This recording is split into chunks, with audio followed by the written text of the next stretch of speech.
In this video, I'll be using a Singer 503A, and I'm going to do some satin stitching and some design or pattern stitching using a top hat cam.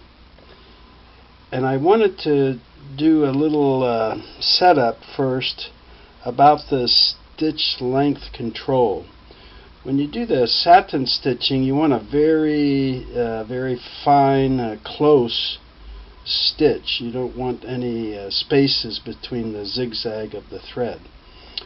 So with this stitch control lever, as you've seen in other videos on Singers, you move it up and down. All the way down is the longest stitch, and there's a little indentation. You can lock that in when you're doing heavy fabrics.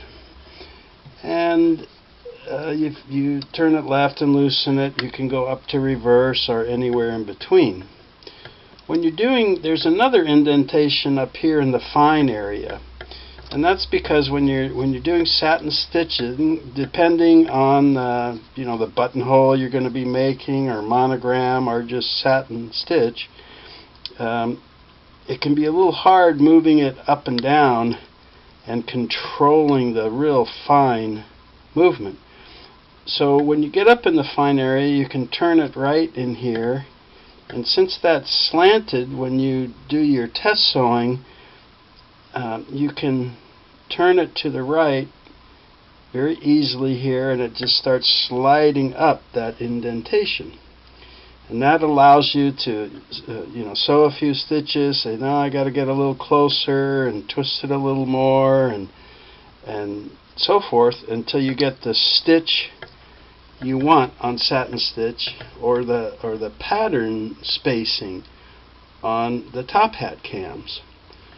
So if I say I'm adjusting the fine area, that's what I'll be doing, is getting it up, turning that in so the little steel ears come out and can slide right up and down that slanted indentation. So just a little something extra there before I start the video.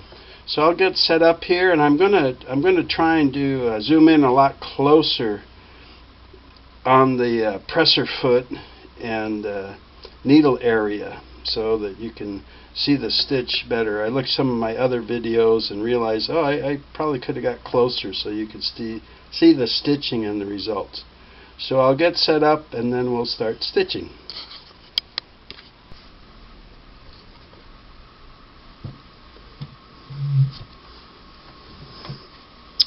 Okay, let's try some stitching here. I took off the multi-purpose foot, and I put on the special purpose foot because I like that. I can see a little bit better when I'm doing the satin stitch and the patterns. So we'll try that. And I've got the same twin needles. I left them in there since I had it set up for that. I got presser foot pressure number 4. And I have upper thread tension 3, a little bit lighter, since I'm going to do the 3 width zigzag, which is the max I can do with the twin needles. And I put the needle in the left position. And I've got that stitch length dial turned into the bottom of that indentation area, and I'm going to start there and tune it a little bit and see how fine of a stitch I can make with these number 14 needles.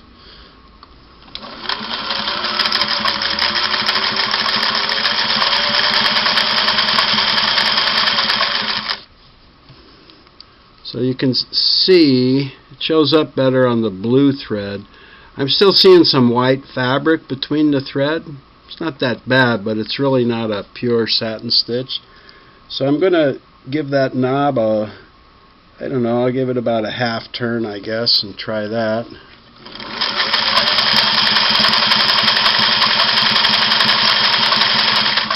Didn't make much difference, so let me turn it another half turn.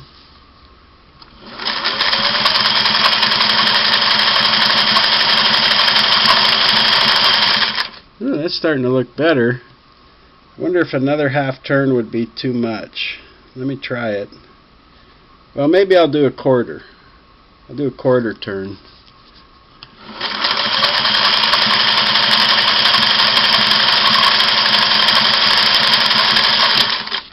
You can see the stitch right behind the presser foot there.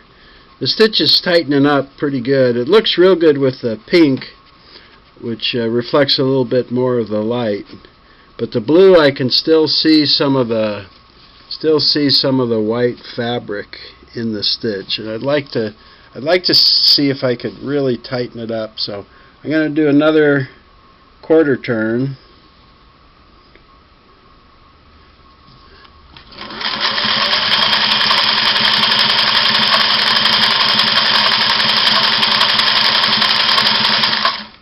That's looking pretty good there. That is looking pretty good. And I think my tension of 3 looks pretty balanced here on the back. So I think the thread tension of 3, I'm going to try about I guess an 1/8 of a turn more of that gold dial there in the fine area.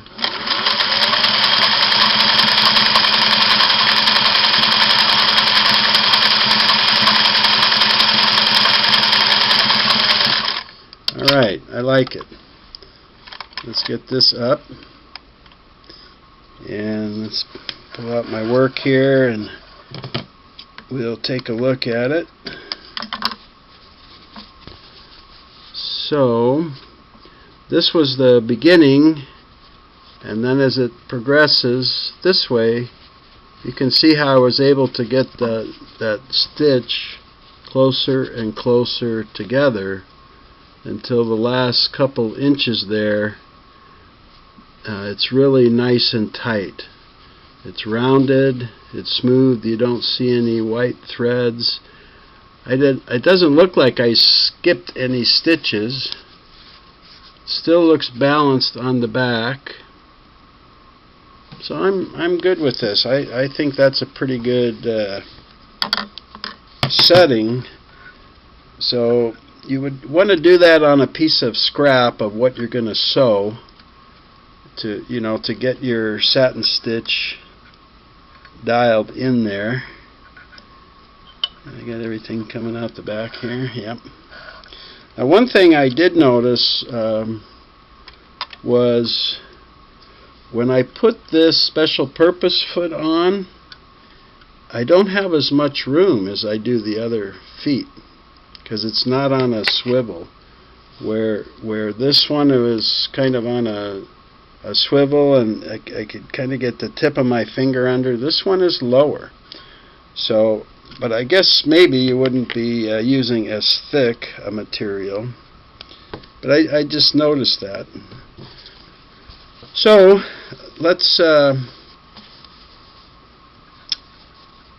get this in here, and now that I've got the closeness looking pretty. By the way, this is that white denim that I did the felt seam on and zigzag and stuff before. So I'm going to go along here now. I'm going to back the width to a 2 width. Leave everything else the same, just back it up to a 2 width and see how it does.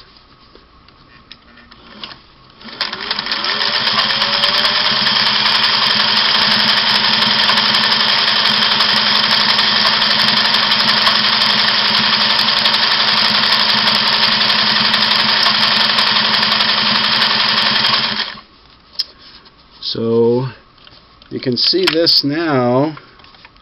Let me get it up here, we can take a better look at it.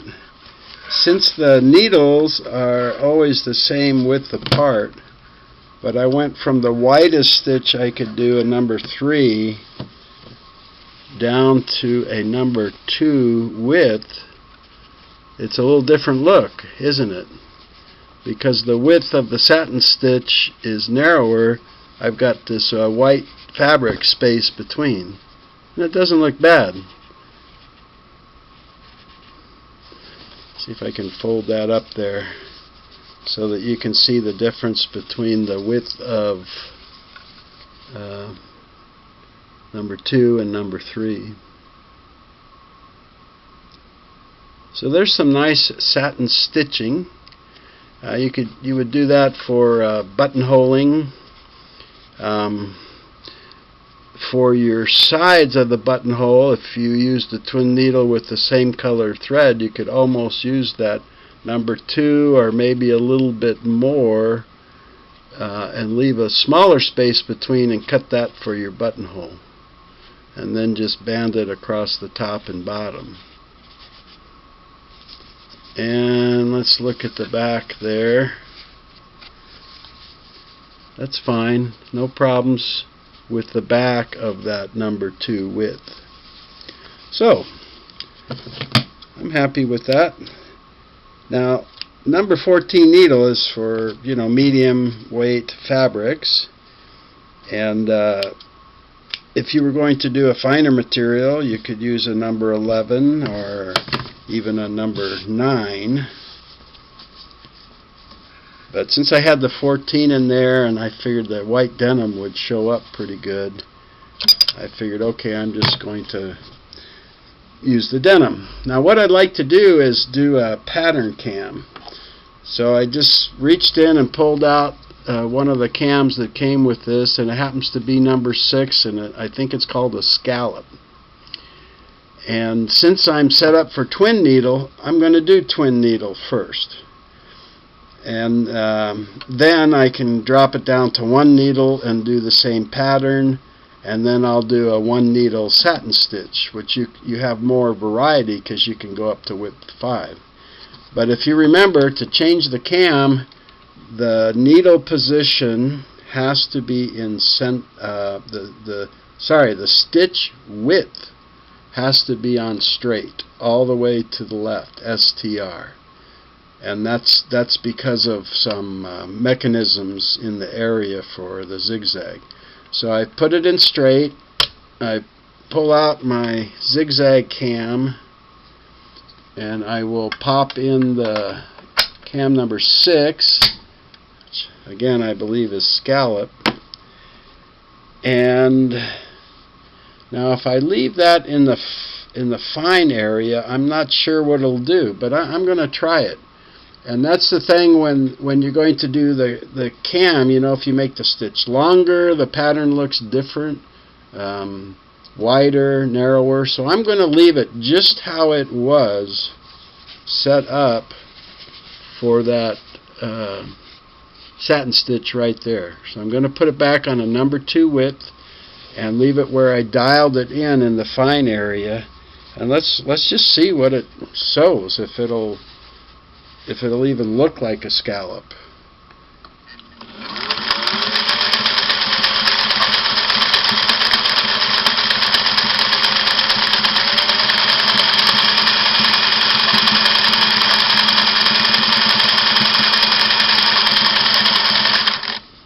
Yeah, a real fine, and you can see the scallop going there. And of course I've used 2 different colors of thread, but there's a very narrow scallop. Let me switch it to the maximum width with a twin needle, which will be the number 3, and let's see how that looks, still with the fine stitch length.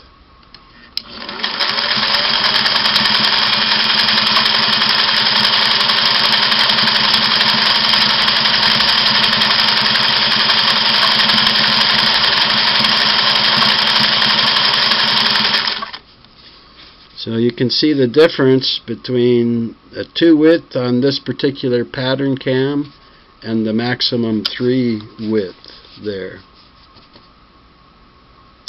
Now let me get out of that fine area, and I'll drop it down to about a 20 stitches per inch area and see what we notice with that. So look at that, it's making a lot big difference. It hardly looks like a scallop, does it? I wonder if I went to, oops, pull this up. I wonder if I went to a straight stitch now, how it would look. Let me just run it off the fabric here and we'll take a look at it. I'm not seeing much of a cam pattern there. That looks like it just went to straight stitch. So I think on these, now that I think about it, I think on these designer cams, I think you've got to use a zigzag. You can change the length, but I think you still have to use a zigzag. Because look, that just, so here was my number 2 width, my number 3 all in the fine area. When I went from the fine, which is about 28 or 30 stitches per inch, and I dropped it down to 20, I lost almost all of the scallop shape. So this looks pretty good to me. This number 3, trying to go straight with the pattern cam was a dud on the twin needle anyway. Let me get this cleaned up a little bit. Maybe I can try another pattern here. Okay. I took the pink thread and one needle out, and I grabbed another disc while I was up out of the chair. So I'm going to use a single needle, which means I'm going to put the needle back in the center position. So let me do that. Alright. And I put in a different pattern. I don't even know what it is. We'll find out, I guess, when we sew. And I'm gonna go back to the number 3 where I was before, but I lost my fine area where I had dialed it in for the satin stitch. So I'm just going to kind of guess at that, and we'll sew a seam over here. Or we'll sew the pattern, and we'll see what happens with the single needle and see what we got in here.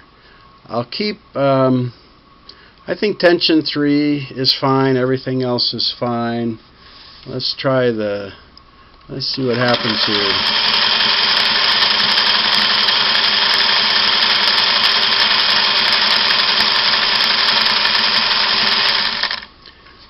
Oh, I think that's called the Inca pattern.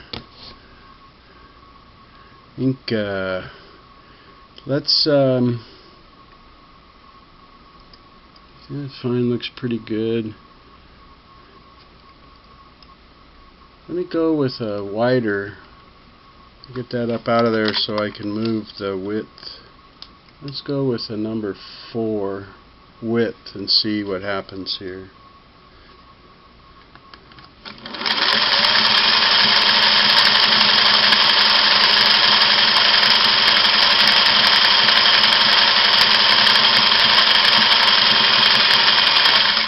Yeah, starting to see the pattern a little more. Okay, so I think I could go finer even. Let's see.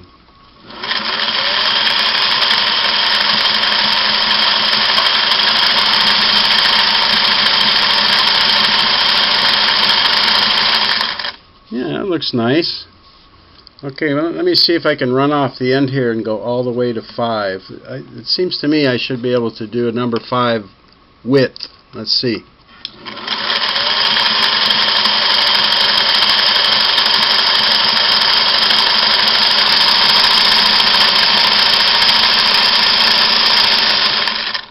Alright. That actually kind of looks the best. Oh, for a moment there I was looking what happened to my pink thread. I forgot I'm back to single needle. So there's the pattern.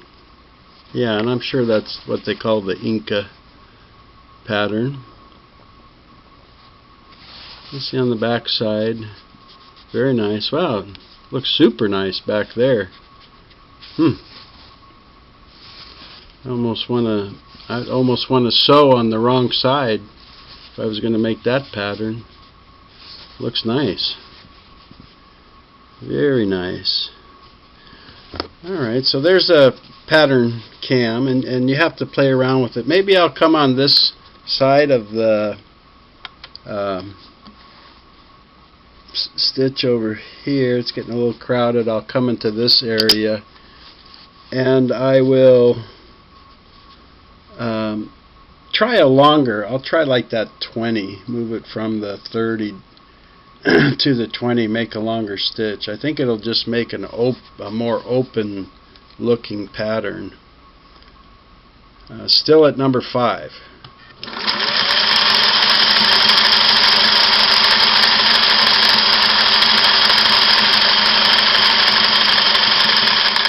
Yeah, now you see how crooked that zigzag looks at the number 20 length? That looks more like my normal sewing, doesn't it?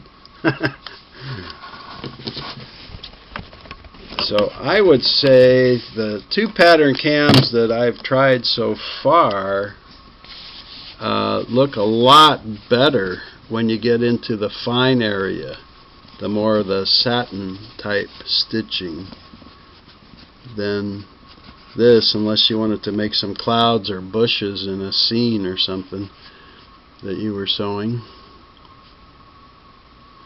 But it's working real well, the whole mechanism, so I think that's the operator has to learn a little bit about each of the patterns and how to set their machine and the look they're going for. Let's go back over to this side, and I'm going to take that, let's see, I got to go back to straight stitch. I'm going to take that Inca pattern out, and I want to put my standard zigzag and do some satin stitching where we did it at 3 before. I'm going to try 4, and of course I've got to go back into that fine area now, so I'll just kind of eyeball it and see how that looks. So my needle is in center. Tension is still 3. You know, I should maybe lighten that up a pinch since I'm going wider. I'm going width 4. Presser foot has never changed from 4. I'm eyeballed up in that fine area for the stitch length, and let's see what a single needle satin stitch, if I can get that dialed in.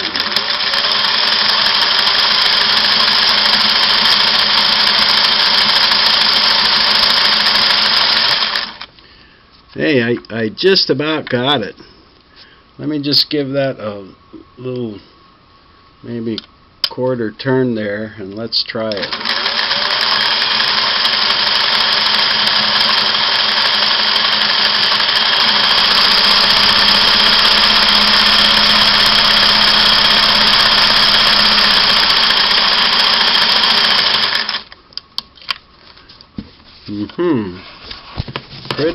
Pretty nice.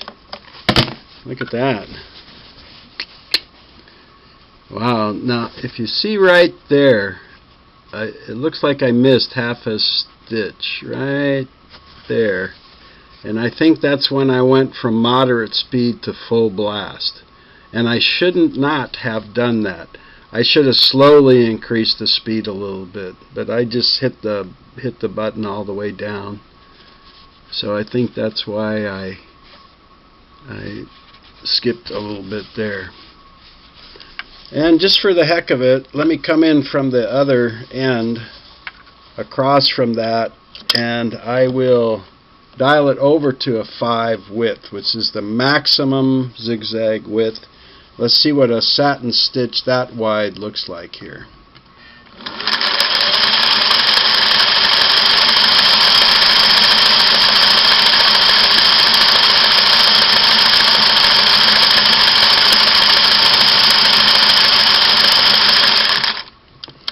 Just to give you an idea.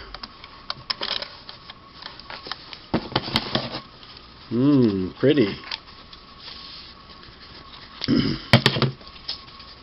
Whee. So, hopefully that shows up nice. You know, I have seen my wife do this kind of stuff with different kind of thread. This is just very standard polyester thread. But I've seen her do these kind of things with some kind of a shinier thread. I have no idea what it is, but it can really pop out. This is raised. I don't know if you can, if I tilted it a little bit, but you know, because of that thread on the top, it kind of jumps over. On the bottom, it's very flat. On the back side, I guess I should call it, is very flat. I guess maybe from the needle plate. But on the top, the stitch is slightly rounded, like embroidery would be, I guess. So, now there's one other thing I always wanted to try with this foot, and I just never did. But in this foot, let me grab the needle here. Right up here there's a little hole. And when I look in the book, it says that's to put a cord or button twist or heavy-duty thread in, so you can do a raised satin stitch or a raised buttonhole. So the idea is that you put this cord in here, and basically you're going to zigzag over the top of that, so it gives a raised higher relief look. And I've always wanted to do that. So I'm going to go see if I can find some cord in her sewing room. Don't tell her. But I can see if I can find something to do that, and I would like to try that just to see how it looks and what it looks like. So let me get it set up for that, and then we'll continue. Thanks.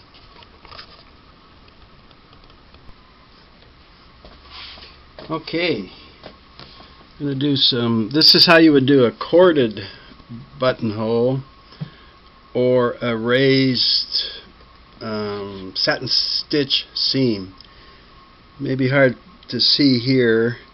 I couldn't find her button twist type of a heavier thread, but I didn't want to dig too much. I don't like it when she messes up my toolbox, so I try not to mess up her sewing station. So I went out and where my tools are, and I found some waxed twine or string, I guess, and that's what I'm going to use. It did fit in this little, let's see, get a pointer here. This little raised piece with the little hole is for the cord. And I'll afterwards I'll go freehand with the camera and show you how you set it up, how you run it, the cord for this. But this was like a number 4 satin stitch that I did here. So I'm going to do that same kind of stitch, but we're going to make it corded or raised with this piece of string through there. It's just going to zigzag over the string is all it does. So I'm in, everything's the same. You know, I'm center needle, I'm width number 4. I dialed into that fine area on the stitch length. It's still presser foot, pressure number 4, and let's just run it out here, and then I'll pull it off and show it to you. If I can just make sure I got the thread and the string and everything back here. Here we go.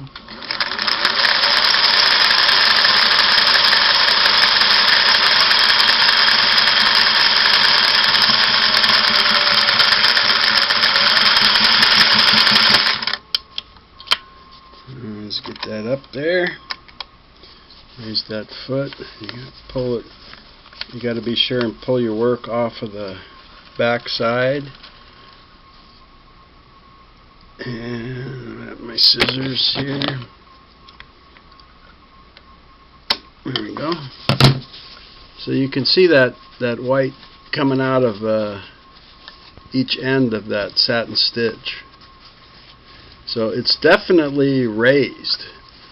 And then some of the sewing books say you want a corded buttonhole to give it more relief or to make it stronger if you're, like for a coat or a heavier overshirt or a jacket kind of thing, or just for the looks. Monogram, you can do this if you're monogramming.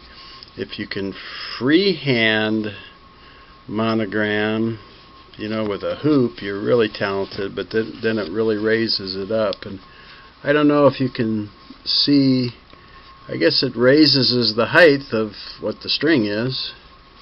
But when I see it and feel it, wow, it's definitely a whole different type of look and feel and everything.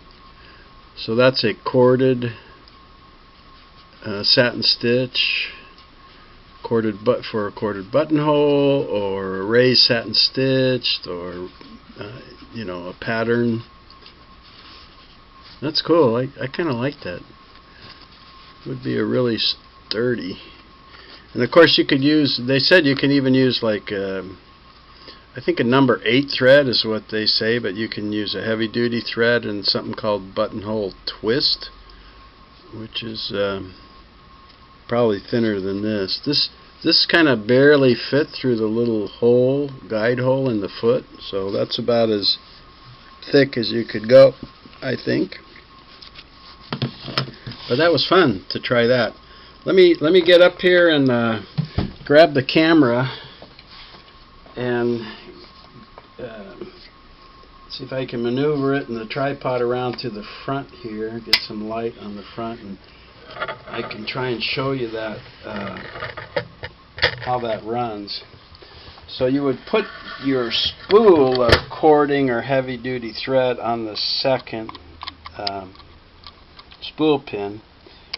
I just had this big old giant thing like this of string.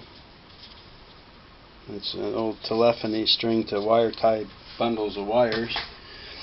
So I ran some of it off, I cut off a big piece and just hung it off the table and wound it on the bobbin.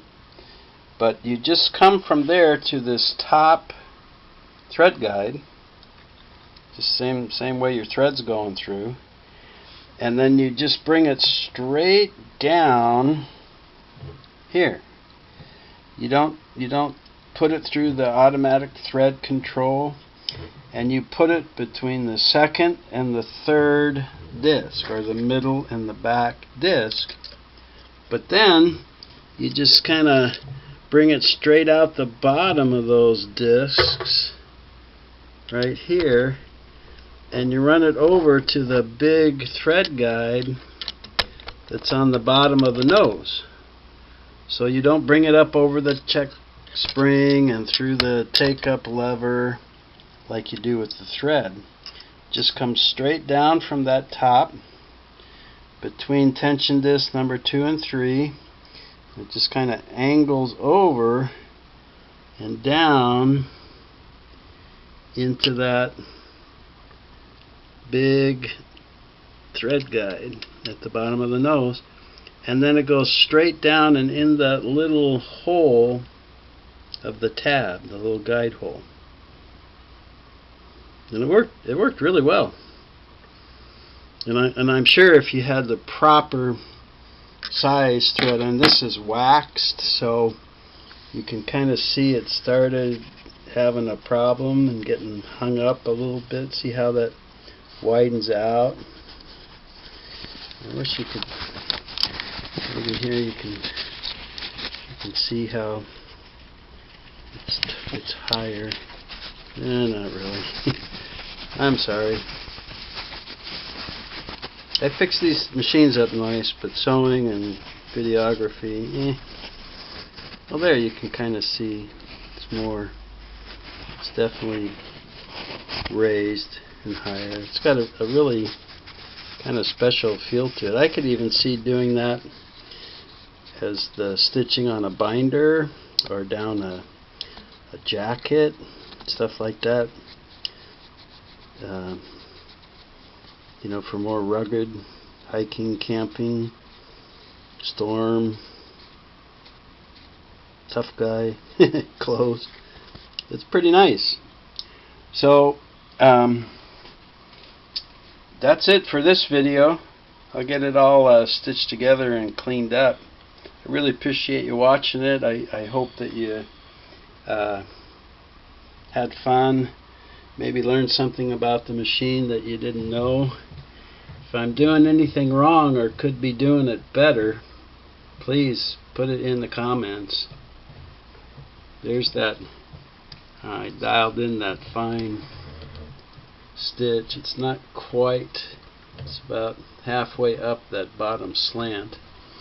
So with a, you know, like a number 9 needle and a lighter thread, like a blouse or napkin or tablecloth, boy, you could even go a finer satin stitch than I did. And there's some of the scallops. And oh, by the way, I had to read up how to run that cord. I couldn't remember, and when I looked, I found that pattern in the book. It's called the Walls of Troy, not Inca. So I don't know why I thought it was Inca, but that's maybe a better close-up look of some of the satin stitching. And let me flip it over real quick. It's kind of the back side. Okie doke, that's it for this one. Thanks again for watching. Take care, you guys.